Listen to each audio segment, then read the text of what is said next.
તો કાલના અધ્યયનમાં એવું જોયું હતું કે સૌથી એટલે જે આપણે જે રીતે આપણી આંખો જોઈ શકે એટલે આમાં સૌથી પહેલા એ વિષય જોયો હતો પંચપર્વા અવિદ્યાનો સંબંધ જોયો હતો.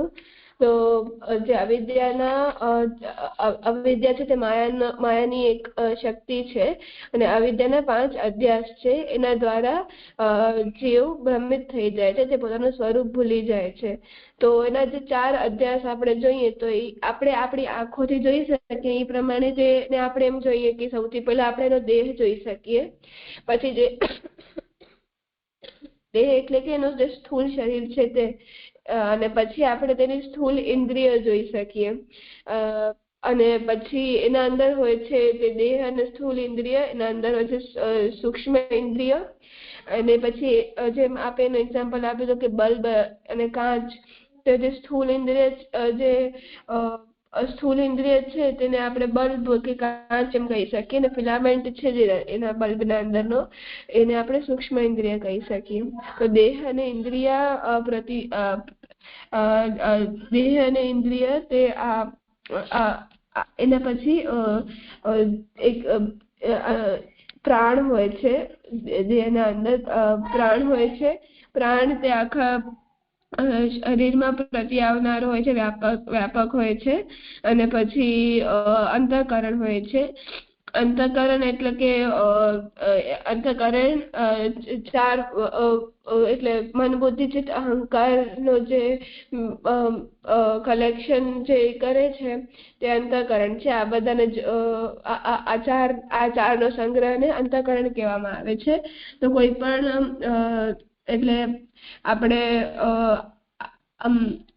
અને એવી રીતે સમજ્યા હતા, આપણે એક્ઝામ્પલ આપ્યું હતું કે કોઈ પણ સૂતો હોય તો આપણે એકદમ દૂરથી જોઈએ તો આપણે એની દેહ દેખાશે, આપણે એના થોડે પાસે જશું તો આમ ઇન્દ્રિય દેખાશે, હાથ પગને.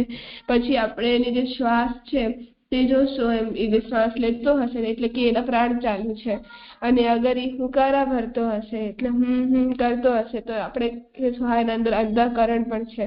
અને અંતઃકરણના પાછળ જીવ હોય છે. તો જીવાત્માના આગળ આ બધી લેયર્સ હોય છે. પણ જે અધ્યાસ છે, જે અધ્યાસ જીવ ઉપર લાગે છે એકદમ ઊંધું હોય છે.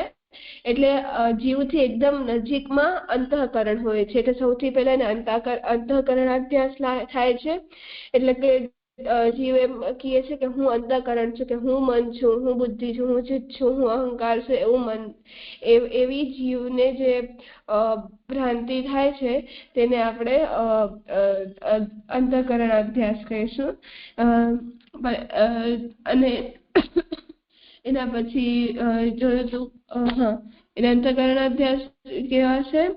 અને પછી જોયું તું કે જે પ્રાણાધ્યાસ એટલે કે જે મન બુદ્ધિ જેમ અંતઃકરણ અધ્યાસ લાયો એવી રીતે જીવને એવું લાગે કે તે પ્રાણ છે, હું પ્રાણ છું એવું એને લાગે તો એને પ્રાણાધ્યાસ કહેવાશે.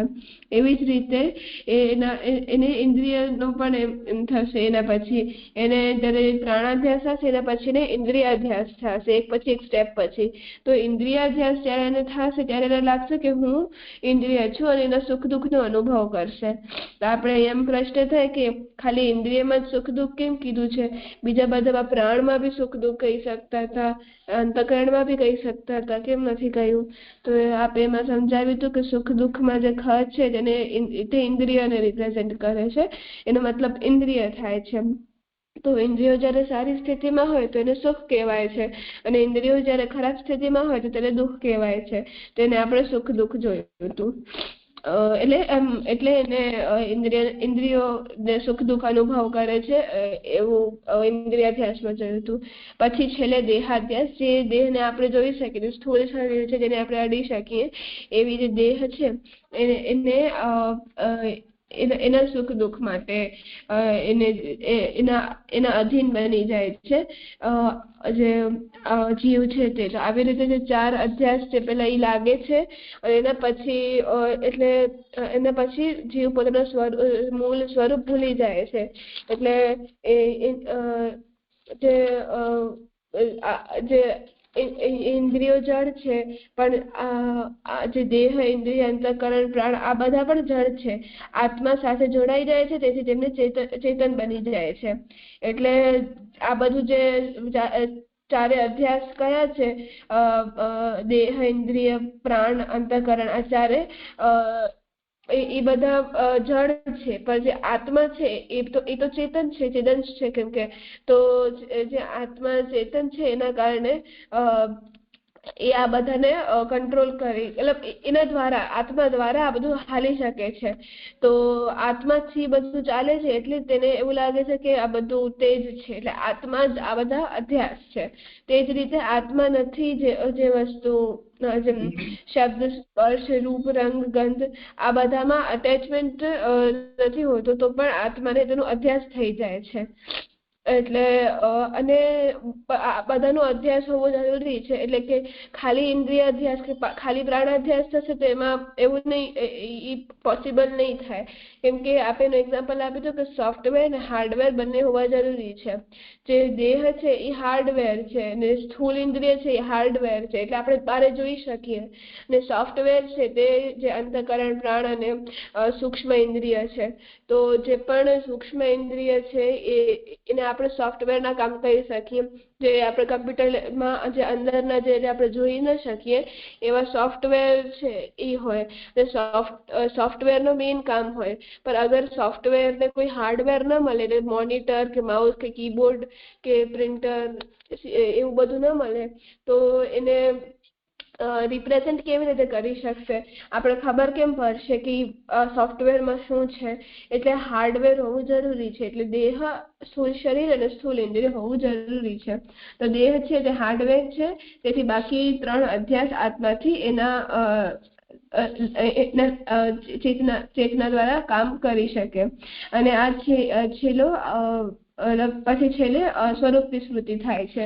એટલે છેલ્લે આપણે સમજાવ્યું હતું કે આ બધું ધીરે ધીરે સ્વરૂપની સ્મૃતિ થાય છે. સૌથી પહેલા આપણે સમજાવ્યું હતું જેમ બ્રહ્મમાંથી જયારે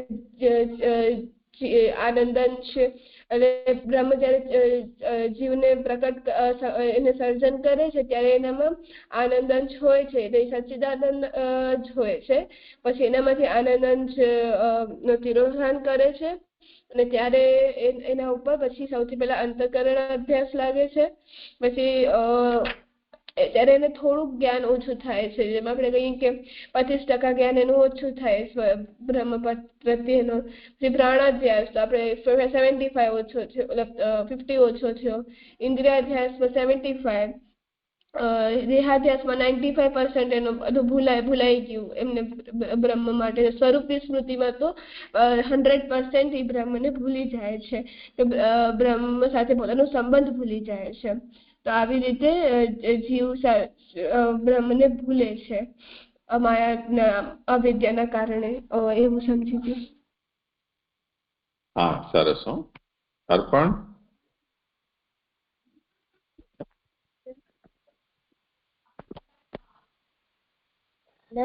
એવી જ સમજણ પડી પૂછે છે કે આ જે જીવાત્મા જે છે ને 5 અધ્યાસ પહેલા એના અંતઃકરણ અભ્યાસ થાય છે, એટલે થોડુંક એનું જ્ઞાન થોડુંક ઓછું થઈ જાય છે. પછી પ્રાણાધ્યાસ તેનાથી પણ ઓછું, પછી ઇન્દ્રિય અધ્યાસ તેનાથી પણ ઓછું, અને દેહાધ્યાસ તેનાથી પણ ઓછું, અને સ્વરૂપની સ્મૃતિ એટલે આખું જ એનું જે આઈડેન્ટિટી જે છે આખી એ ભૂલાઈ જાય છે કે કોણ છે, ભગવાનનો અંશ છે.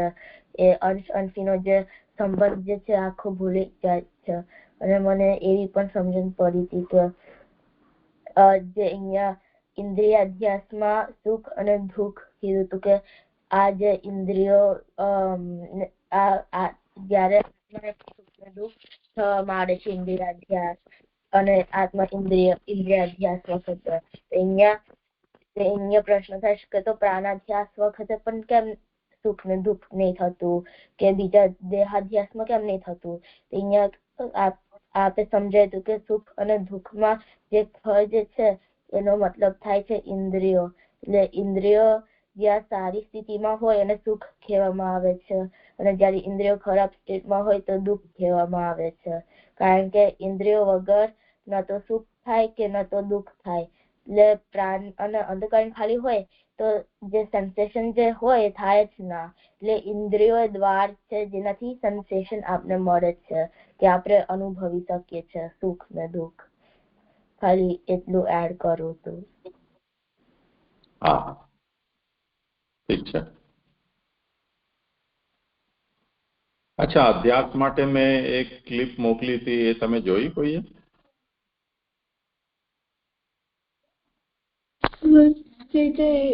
ફેસબુક છે એટલે ખુલતું નથી, આમાં છે નહીં. અચ્છા, કઈ વાંધો નહીં, હું એનું સ્ક્રીન રેકોર્ડિંગ કરીને મોકલી દઈશ. એટલે એ જે છે એમાં એક પ્રયોગ કર્યો છે એમણે કે એક વ્યક્તિને પોતાના બંને હાથ ટેબલ ઉપર રાખ્યા છે, પછી એક રબરનો હાથ, એટલે 3 હાથ ટોટલ થયા. એમાં જે ધારો કે જમણો હાથ છે એના પાસે એક પાર્ટીશન મૂક્યું છે અને પછી ઇનસાઇડ ઓલો ફેક જે હાથ છે એ રાખેલો છે રબરનો. પછી જે વ્યક્તિ છે પ્રયોગ કરનારો એમ કહે છે કે એક સ્કેલ લઈને અને બંને હાથ ઉપર ફેરવે છે, એક સાચા હાથ અને બીજો ખોટો હાથ, અને એને એમ કહે છે કે તું એમ સમજ કે આ તારો હાથ છે. એ સેન્સેશન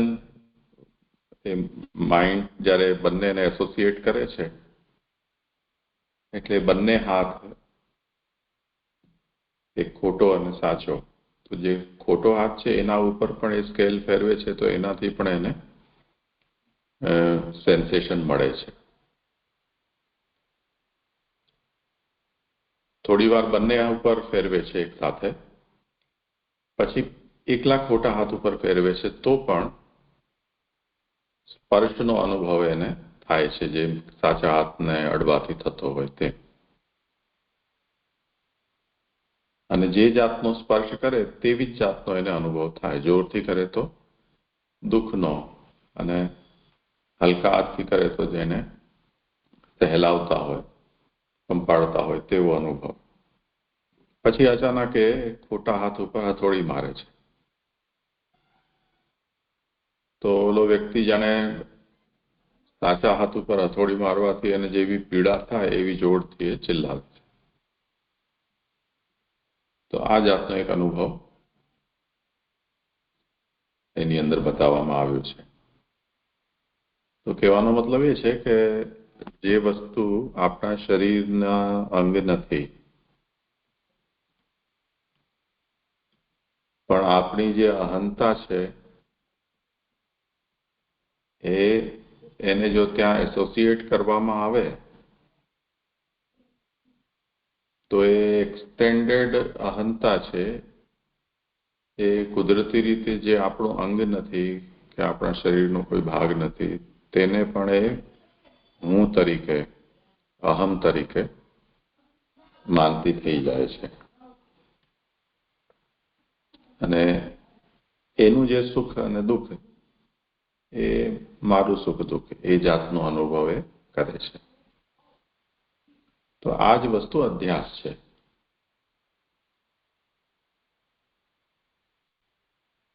જેમ આપણે આપણા વસ્ત્રો છે એ તો આપણા શરીરથી અભિન્ન નથી, કેમ કે આપણે એને ધોવા નાખી દઈએ તો શરીરથી જુદા થઈ ગયા. પણ તેમ છતાં પણ એ વસ્ત્ર સાથે થતી કોઈ પણ ઘટના, કોઈએ કપડું ખેંચ્યું કે કોઈએ ફાડ્યું, કોઈએ જલાવ્યું, કોઈએ એના ઉપર કચરો નાખ્યો અથવા એના વિષયમાં કોઈએ કઈ ટીકા ટિપ્પણી કરી, તો એ બધું આપણી સાથે થઈ રહ્યું હોય એવું આપણે માનીએ છીએ અને એ જ રીતે રિએક્ટ પણ કરીએ છીએ.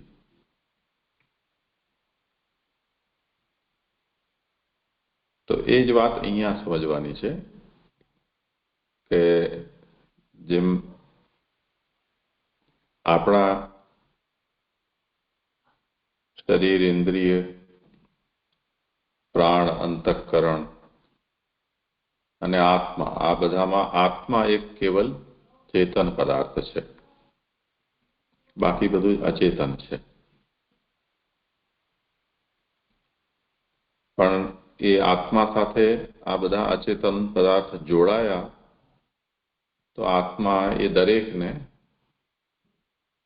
પોતાનું સ્વરૂપ માને છે. અને તેથી જેમ ઇન્દ્રિય કોઈની જેમ લંગડો થઈ ગયો, કોઈના દાંત પડી ગયા, કોઈની આંખ ફૂટી ગઈ, શૂર્પણખાની જેમ નાક કાઢી દીધી, તો એનાથી એ વ્યક્તિ પોતે એમ કહે કે હું લંગડો છું, કે હું કાણો છું, કે હું નકટો છું. કોઈની નાક દબાવી દો તો વ્યક્તિ પોતે એમ કહે છે કે મારો પ્રાણ રૂંધાઈ ગયો.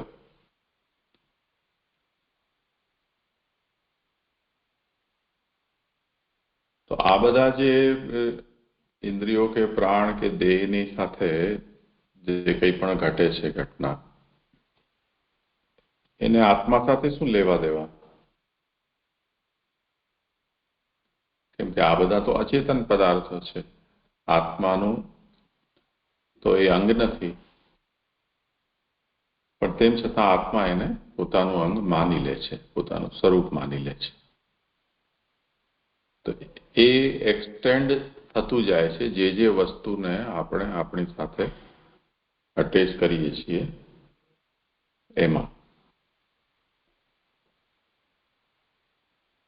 અને એનું જ આ એક પ્રયોગ છે જે મેં તમને એની વિડીયો મોકલી છે, કે જે વિડીયો એ વાત સમજાવે છે કે આપણો જે અધ્યાસ છે એ કેટલો સ્ટ્રોંગ છે અને કેટલો એ જલ્દી એ અધ્યાસ ડેવલપ થઈ જાય છે.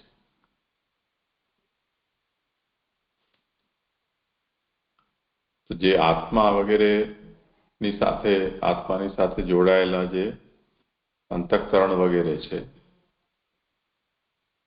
એ તો આપણી દ્રષ્ટિથી સૂક્ષ્મ દેહ છે, જે માણસનું મૃત્યુ થઈ જાય તેમ છતાં પણ આત્માનો સાથ છોડતા નથી. તો એનું તો બોન્ડિંગ જે છે એ આત્મા સાથે એટલા લાંબા સમયથી છે અને ન જાણે કેટલા હજી બીજા લાંબા સમય સુધી રહેવાનું છે. તો એમાં અધ્યાસ આત્માનો પ્રબલ થાય એમાં તો કોઈ આશ્ચર્યની વાત જ નથી. જે કપડાને આપણે થોડો સમય પહેરીને અને ફરી પાછા ધોવા નાખી દેતા હોઈએ, એમાં પણ આપણો અધ્યાસ એટલો પ્રબલ થઈ જાય છે. તો અનંત જન્મોથી જે વસ્તુ આપણી સાથે જોડાયેલી છે એમાં આપણો અધ્યાસ થાય, આત્માનો અધ્યાસ થાય, એમાં કોઈ આશ્ચર્યનો વિષય નથી. તો આ બધી રમત જે છે આખી જીવાત્માના બંધનની, એ બધી મુખ્ય રૂપથી અધ્યાસને કારણે છે. એ ખાસ અમે સમજવા. ઠીક છે, કર આગળ.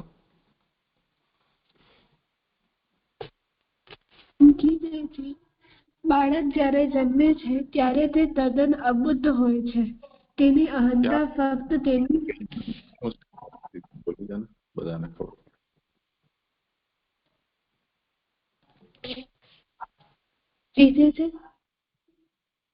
કયા પેજ નંબર થી છે એ જરા બોલી જા. 36 પાનો નંબર, લાસ્ટ પેરેગ્રાફ.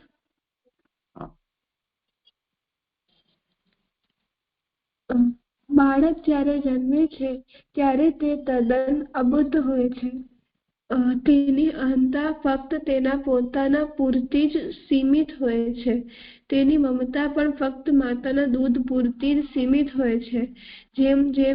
પરંતુ તેના સંપર્ક તેના પિતા, ભાઈ, બહેન, ઘર, ભોજન, કપડા, રમકડા પાટી પેન પુસ્તકો નિશાળ ભાઈ બંધો બહેનપણીઓ વગેરે સાથે થતો જાય તેમ તેમ તેની અહંતા મમતાનો વિસ્તાર વધતો જાય છે.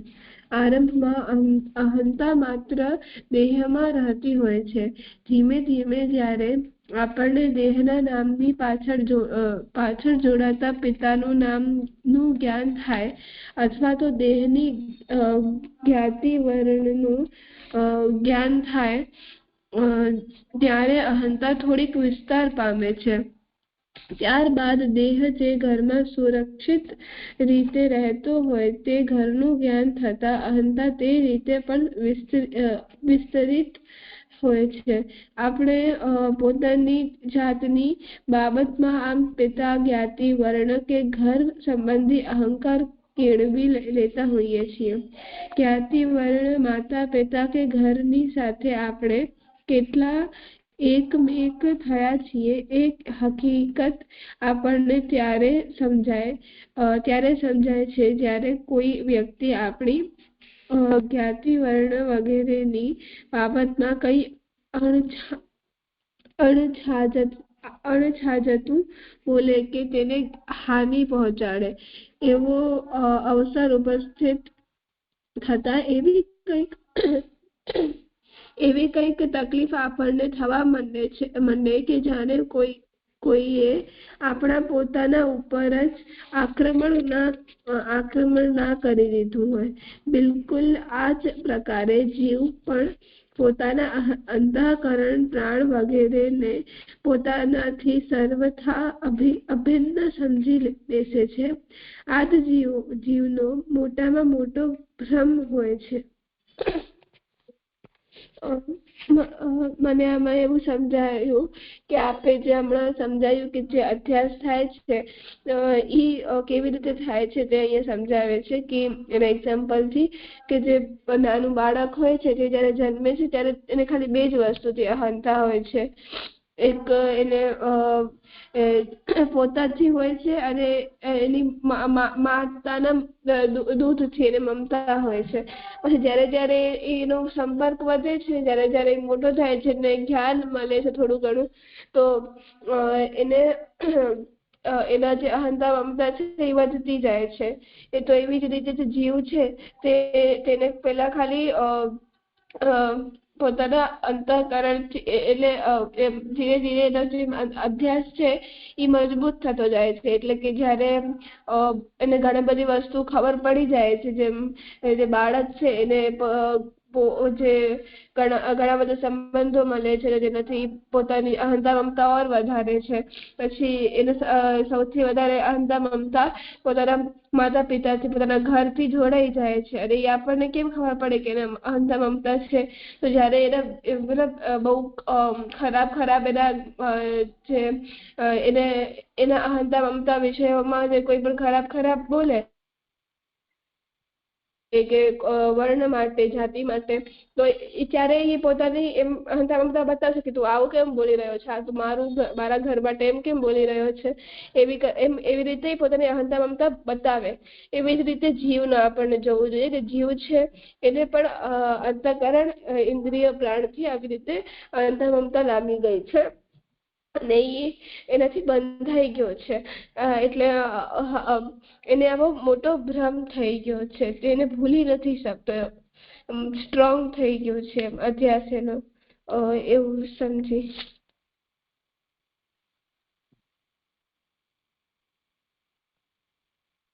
અર્પણ જે મને એ સમજણ પડી હતી.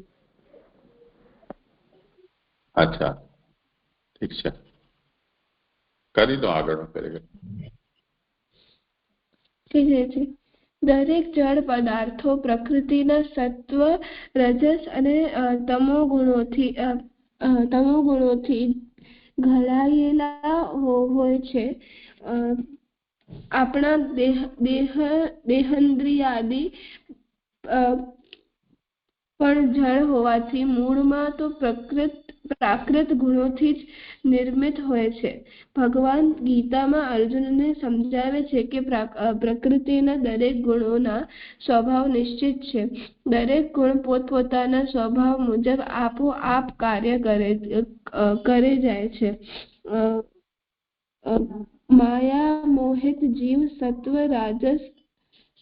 રજસ તમો ગુણાત્મક દેહમાં કૈદ થયેલો છે. આથી જેમ બેલગામ ઘોડાઓ સવારને અણગમતી દિશાઓમાં ઘસડી જતા હોય છે, તેમ દેહ, ઇન્દ્રિય, પ્રાણ, અંતઃકરણ કે સ્વરૂપ વિસ્મૃતિ પણ જીવાત્માને પોતપોતાના વિષયો તરફ ઘસડી જાય છે. જ્યાં સુધી જીવાત્મા દેહાદિના અધ્યાસોથી મુક્ત નથી થતો ત્યાં સુધી આ ખેંચાતાણી ચાલ્યા જ કરે છે. આમાં મને એમ સમજાયું કે આમાં ભગવાન ગીતાજીમાં એક વસ્તુ સમજાવે છે કે જે પણ હરેક વસ્તુ જે સાત્વિક, રાજસ અને તામસ આ 3 ગુણોથી બનેલી હોય છે. અને જેમ જે ઘોડા છે એને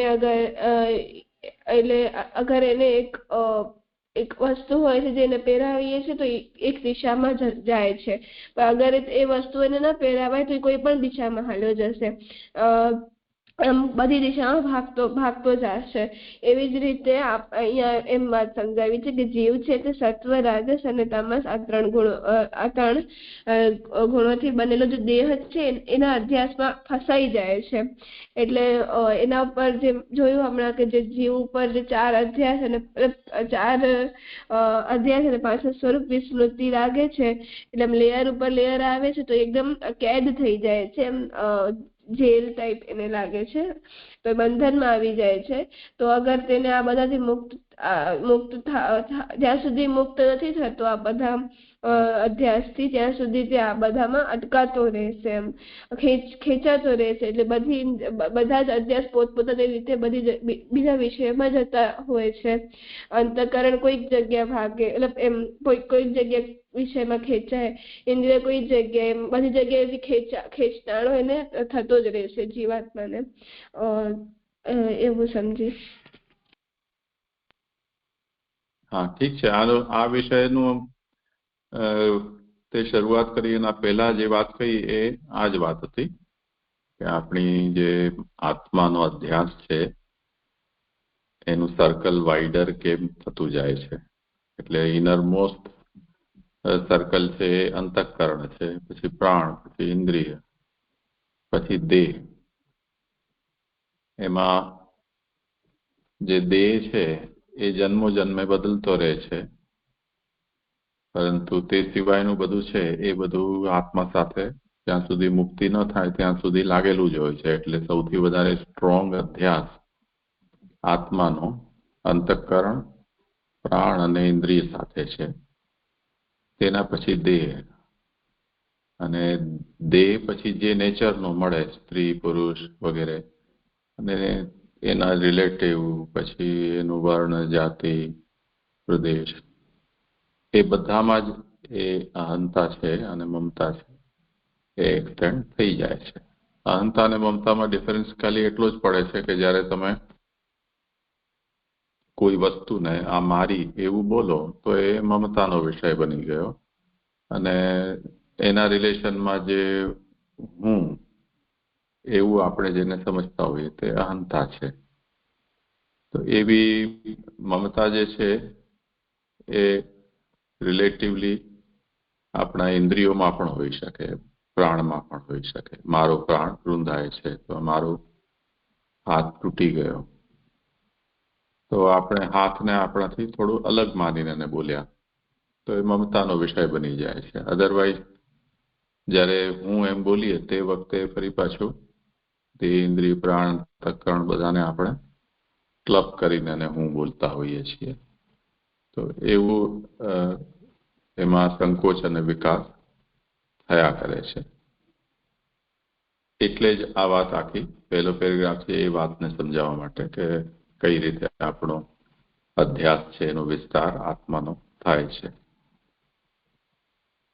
અને એ ક્યાં સુધી ચાલ્યા કરે છે અને આત્માને અધ્યાસ થવાથી શું નુકસાન થાય છે એ સેકન્ડ પેરેગ્રાફમાં આપણે જોયું કે જેમાં આત્માધ્યાસ થાય છે એટલે આત્મા હોવાનો ભ્રમ થાય છે તો એના જે કંઈ પણ ફંક્શન છે ગુણધર્મ છે કે એની જે ગતિ કે દુર્ગતિ છે એ બધી આત્માએ ભોગવવી પડે છે એનું ઉદાહરણ આપણે કોઈ પણ જેમ અહીંયા ઘોડાગાડીનું આપણે લઈએ તો જે ઘોડાગાડી છે એમાં ઘોડા અગર તોફાની છે તો એ જ્યાં જાય ત્યાં ગાડીને જવું પડે એવી રીતે આપણી ઇન્દ્રિયો જ્યાં લઈ જાય ત્યાં આત્માને જવું પડે તો એવી જાતની સ્થિતિ બની જાય છે આત્માની અને એમાં સૌથી વધારે જે ધ્યાન આપવાનો વિષય એ છે કે ઇન્દ્રિયો જડ છે તેમ છતાં પણ આત્માને ખસેડી જાય છે ને આત્મા એ એકમાત્ર ચેતન પદાર્થ છે આ બધા બકડ જંતરમાં તેમ છતાં પણ એ આ બધી જળ વસ્તુ કે પ્રકૃતિભૂત જે છે એના અધીન એને થવું પડે છે એ સૌથી વધારે આમાં એની વિડંબના છે તો સારું ઠીક છે આ જ વાત હતી સમય થયો છે આજે અહીંયા